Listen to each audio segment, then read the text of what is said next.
Jelang Natal dan Tahun Baru, arus lalu lintas di Simpang 2 Pematang Siantar ramai lancar. Spesialis pembobol rumah di Kabupaten Asahan terekam CCTV. Orang tua murid demo kepala sekolah SD negeri di Kota Medan. Selamat malam pemirsa, selain cuplikan berita tadi, kami juga akan menyajikan informasi menarik lainnya bersama saya Irwan Saragih. Pemirsa, inilah Sumut Hari Ini Malam selengkapnya.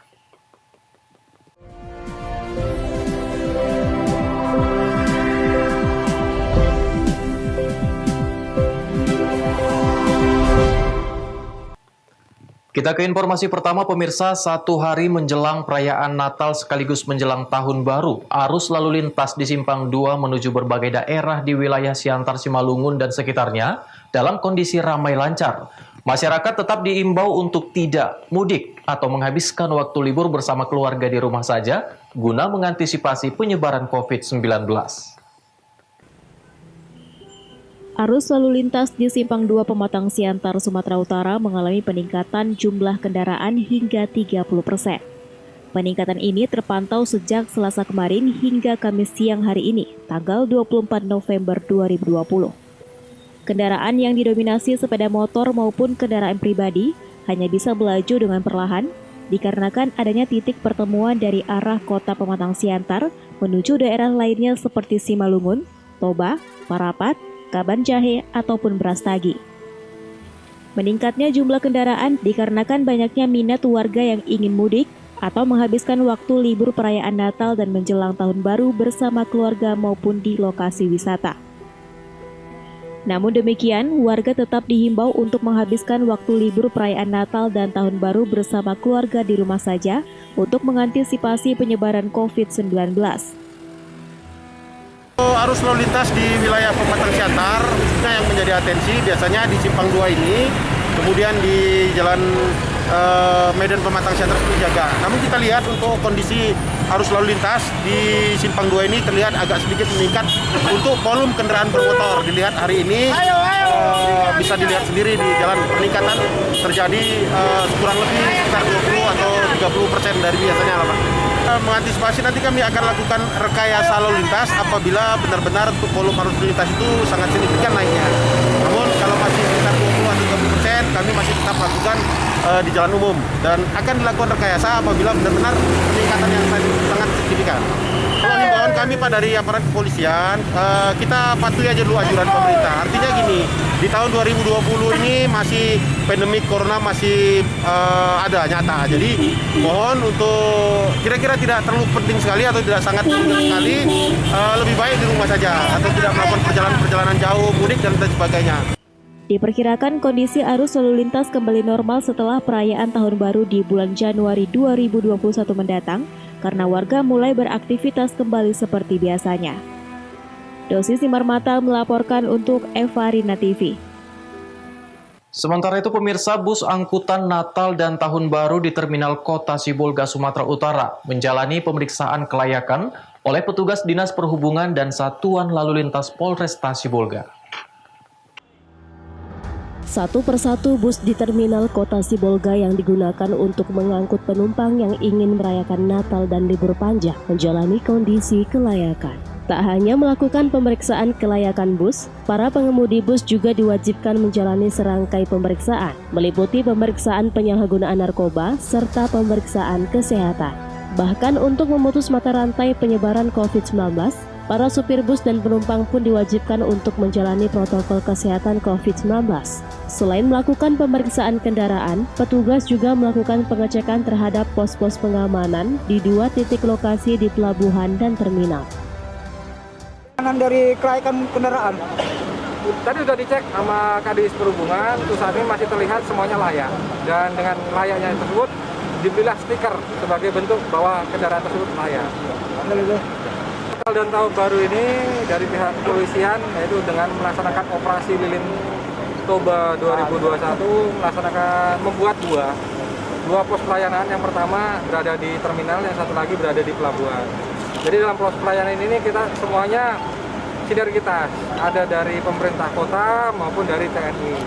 dan juga didukung oleh dinas-dinas lain yang lainnya seperti perhubungan maupun dari dinas. Baharudin Simanulang melaporkan untuk Eva Rina TV. Informasi berikutnya, pemirsa, memasuki H-1 libur Natal dan Tahun Baru 2021. Volume kendaraan pemudik sudah mulai memadati di kawasan gerbang tol Amplas, Kota Medan. Ribuan kendaraan terlihat keluar masuk dari arah Medan maupun dari tebing tinggi. Kenaikan ini diprediksi terjadi hingga sebelum awal Januari 2021 mendatang. Beginilah kondisi antrian arus lalu lintas di jalur gerbang tol Amplas, Kota Medan, Sumatera Utara, memasuki H-1 menjelang libur Natal dan Tahun Baru 2021. Sudah mulai dipadati ribuan kendaraan mobil yang akan melakukan perjalanan mudik maupun menikmati liburannya.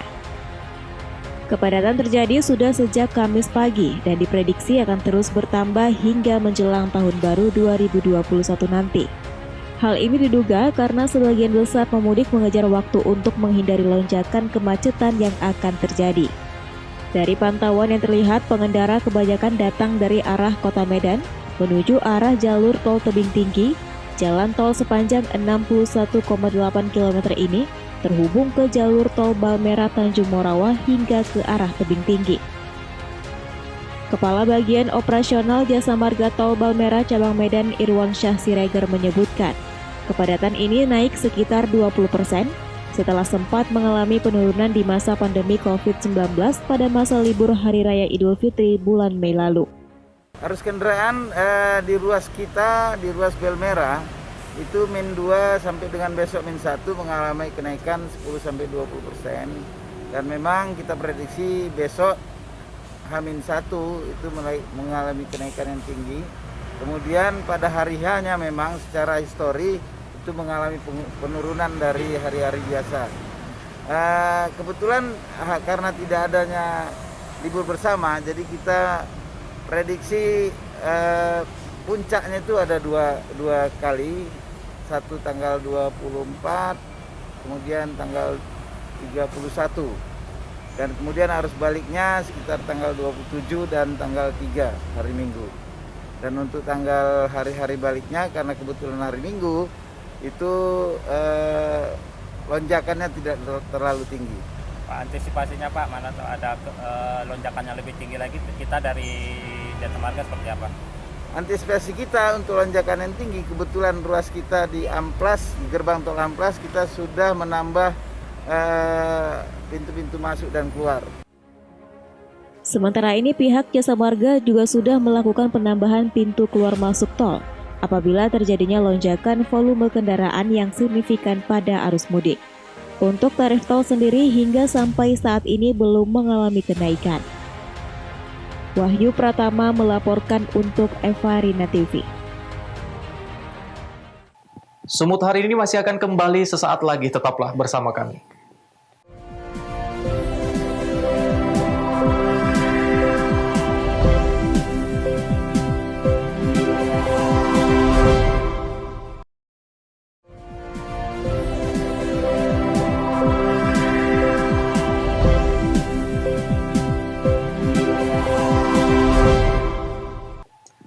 Terima kasih Anda masih bersama kami, pemirsa. 2 kawanan maling spesialis bobol rumah di Kisaran, Asahan, Sumatera Utara ditangkap polisi. Aksi kedua kawanan maling tersebut terungkap setelah polisi berhasil mengenali wajah mereka lewat rekaman CCTV. Beginilah rekaman CCTV aksi tersangka R, 34 tahun, dan temannya P, 26 tahun, saat melakukan aksi pencurian di sebuah rumah di Jalan Cokro Aminoto, Kisaran, Sumatera Utara. Dengan menggunakan mobil pick-up, kedua kawanan maling spesialis bobol rumah ini mengangkut barang berharga dari dalam rumah tersebut. Kedua pria warga Jalan WR Supratman, Gang Berdikari, dan warga Kelurahan Si Umbut-Umbut, Kisaran ini tak berkutik setelah Satuan Reskrim Polsek Kota Kisaran mengungkap aksi pencurian tersebut dan menangkap mereka. Polisi berhasil mengenali wajah kedua kawanan maling tersebut setelah melihat rekaman CCTV. Salah seorang tersangka mengaku mereka merupakan residivis dalam kasus pencurian dan narkoba, sedangkan uang hasil penjualan barang curian mereka gunakan untuk bermain judi. Sudah pernah keluar masuk penjara, Pak? Tengah 2016. 2016. Ini rencana uang hasil curian ini mau dibuat apa? Main gambling. Hah? Main gambling. Gambling. Judi tembak ikan itu ya? Iya. Aksi pencurian itu dilakukan kedua tersangka saat rumah tersebut sedang kosong. Barang berharga yang diambil kedua pelaku dari rumah tersebut diantaranya tempat tidur dan mesin jahit. Minoto di sebuah rumah yang kebetulan rumah itu sedang tidak ditempati atau tidak berpenghuni. Nah, mereka ketika melakukan terpantau CCTV dengan membawa alat angkut berupa mobil. Nah, selanjutnya mengambil barang-barang yang ada di dalam rumah kosong tersebut berupa potongan-potongan tempat tidur, mesin jahit. Atas perbuatan tersebut, kedua tersangka selanjutnya dibawa ke rumah tahanan Polsek Kota Kisaran. Keduanya terancam hukuman di atas 5 tahun penjara. Taufik melaporkan untuk Eva Rina TV. Sementara itu pemirsa, 2 sopir bus angkutan umum antar kota dan antar provinsi positif menggunakan narkoba saat dilakukan tes urin dalam operasi Lilin Toba 2020 yang digelar petugas gabungan kepolisian lalu lintas bersama TNI dan BNN serta Dinas Kesehatan dan Dinas Perhubungan di Kisaran. Selain itu petugas juga memeriksa kelayakan bus dan kesehatan para penumpang. Petugas gabungan Satlantas Polres Asahan Sumatera Utara bersama TNI dan BNN serta Dinas Kesehatan dan Dinas Perhubungan melakukan operasi Lilin Toba 2020 di pos pengamanan Natal dan Tahun Baru di Jalan Lintas Sumatera Kisaran. Sejumlah bus antar kota dan provinsi tujuan Medan diperiksa kelayakan dan menjalani uji kendaraan. Petugas gabungan juga memeriksa kesehatan penumpang, sedangkan untuk sopir bus, petugas melakukan pemeriksaan urin. Operasi Lilin Toba 2020 dalam rangka menghindari tingkat kecelakaan selama pelaksanaan Natal dan Tahun Baru. Dari tes urin yang dilakukan, 2 sopir bus antar kota dan antar provinsi ditemukan positif menggunakan narkoba. Dalam rangka apa, Bang? Kami dari Polres Asahan melaksanakan kegiatan Operasi Lilin Toba 2020 dengan melaksanakan pemeriksaan kendaraan bermotor, baik itu dari segi kelaikan maupun dari segi kesiapan pengemudinya, baik itu kesehatannya maupun ada pengaruh narkoba atau tidak. Kita laksanakan pemeriksaan kesehatan dan tes urin narkoba kepada pengemudi. Hasilnya, Bang, hasil? Untuk hasilnya tadi dari 12 sampel kendaraan yang kami ambil ada 2 orang driver positif narkoba. Operasi ini akan terus dilakukan petugas selama 15 hari untuk keselamatan pengendara di jalan raya. Sedangkan 2 sopir yang dinyatakan positif menggunakan narkoba langsung diserahkan ke BNN Kabupaten Asahan. Taufik melaporkan untuk Eva Rina TV. Informasi selanjutnya, pemirsa, Polres Binjai, Sumatera Utara berhasil mengamankan seorang tersangka kasus penipuan asuransi. Modus tersangka berpura-pura mati untuk mendapatkan klaim asuransi sebesar 90 juta rupiah. Polres Binjai berhasil menangkap seorang tersangka bernama Hari Mulyadi, 42 tahun, warga Kelurahan Tunggurono, Kecamatan Binjai Timur, Kota Binjai. Tersangka yang bekerja sebagai karyawan swasta ditangkap karena melakukan aksi pura-pura mati demi mendapatkan klaim asuransi sebesar 90 juta rupiah. Untuk memuluskan aksinya, tersangka memalsukan data kematiannya. Awalnya pada 6 Februari 2020, tersangka membeli produk asuransi ke PT BNI Life Insurance secara online. Pada 7 Maret 2020, tersangka memalsukan surat keterangan kecelakaan lalu lintas dan kematiannya dari Kelurahan Tunggurono. Pada 30 Maret 2020, pihak asuransi menyalurkan santunan sebesar 90 juta rupiah ke rekening tersangka. Tanggal 16 Desember 2020, pihak asuransi melaporkan tersangka ke Polres Binjai terkait penipuan dan pemalsuan surat karena diketahui tersangka belum meninggal. Tersangka kemudian ditangkap di kediamannya di Pancur Batu, Kabupaten Deli Serdang. Pengakuan tersangka, penipuan dilakukan karena dirinya terdesak kebutuhan ekonomi. Uang hasil penipuan digunakan tersangka untuk membawa keluarganya liburan ke Jakarta dan Yogyakarta.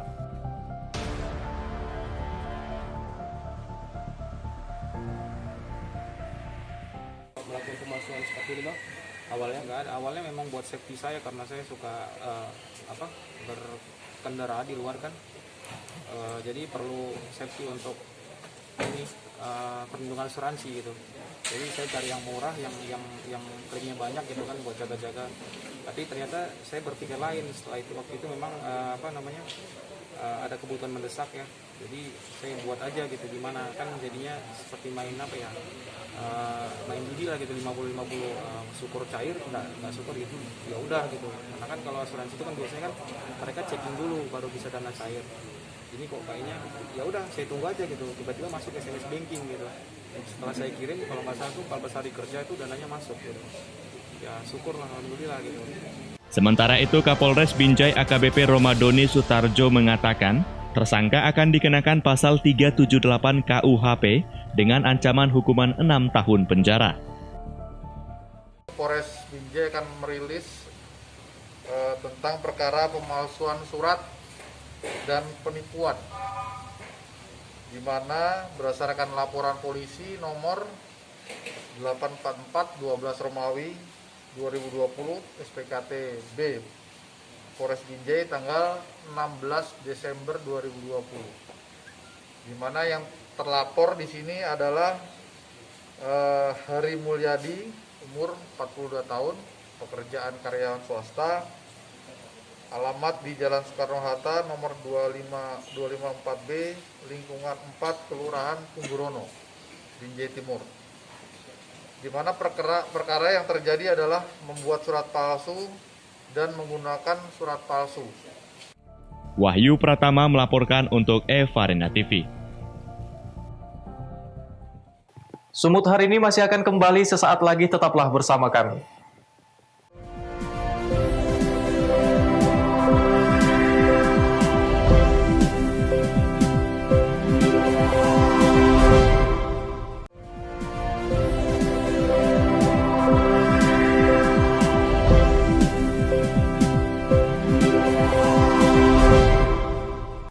Terima kasih Anda masih bersama kami, pemirsa. Seorang oknum kepala sekolah SD negeri di Medan diduga terlibat hubungan sesama jenis atau gay. Sejumlah orang tua murid unjuk rasa meminta Kepsek dimutasi karena takut anak mereka menjadi korban.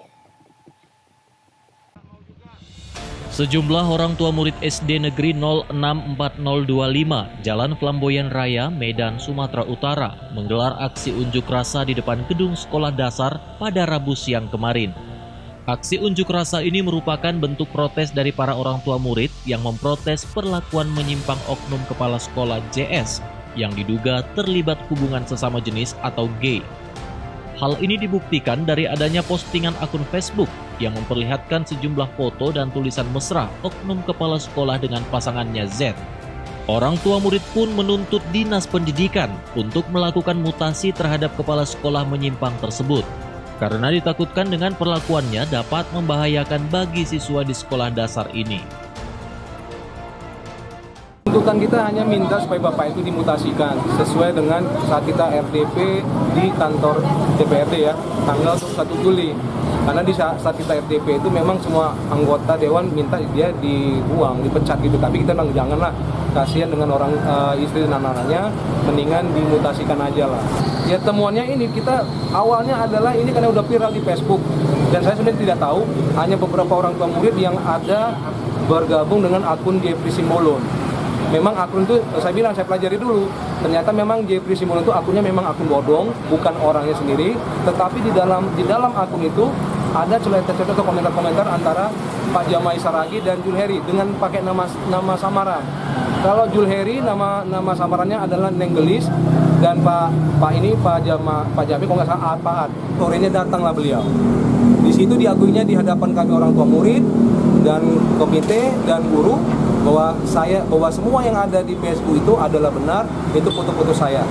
Dan saya tanyakan, ini hubungan apa? Sejenis iya. Berapa kali? 1 kali, 2 kali, beberapa kali. Tapi saya tidak mau dikatakan homo.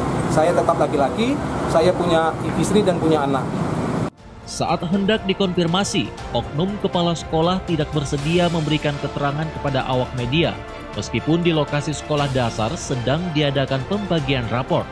Hanya terlihat beberapa petugas di bagian kantor saja. Orang tua murid ini pun akan terus mendesak Dinas Pendidikan Kota Medan untuk melakukan mutasi terhadap oknum kepala sekolah menyimpang ini.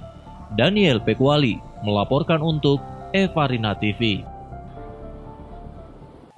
Pemirsa, jajaran Forkopimda Kota Pekalongan, Jawa Tengah terus memantau pengamanan seluruh tempat ibadah umat Kristiani guna memberi rasa aman bagi jemaat ketika beribadah di hari Natal. Agar tidak menimbulkan klaster baru COVID-19, Pemkot membatasi jumlah jemaat yang hadir. Petugas gabungan TNI Polri Satpol PP bersama Wali Kota Pekalongan menyisir dan memantau secara besar-besaran di hari-hari terakhir jelang pelaksanaan Natal ke sejumlah gereja. Menurut Wali Kota Pekalongan Saleni Mahfud, pelayanan keamanan ini sebagai bentuk kepedulian dari pemerintah agar umat Kristiani bisa beribadah dengan tenang sehingga terjalin kerukunan. Pihak Pemkot juga menjalin kerjasama dengan Forum Kerukunan Umat Beragama atau FKUB untuk saling menjaga di tiap-tiap hari besar. Peribadatannya kemudian dibersihkan dengan penyemprotan disinfektan. Jadi setelah itu baru ada yang masuk lagi. Saya kira sudah cukup bagus lah pengaturannya.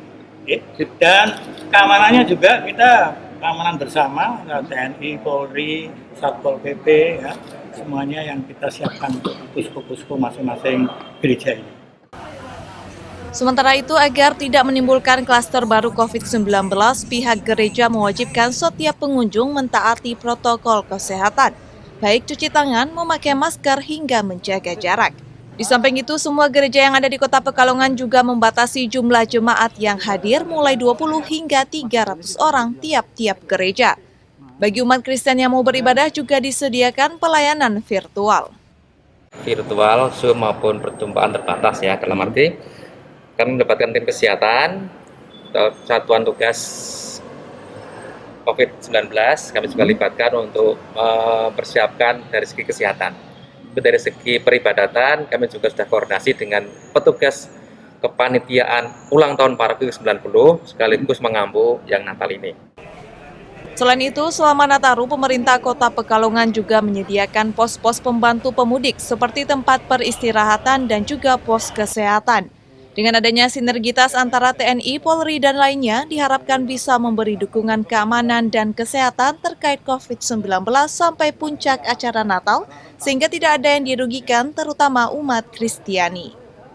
Dari Pekalongan, Jawa Tengah, Yusuf Fatoni, Kantor Berita Antara, mewartakan.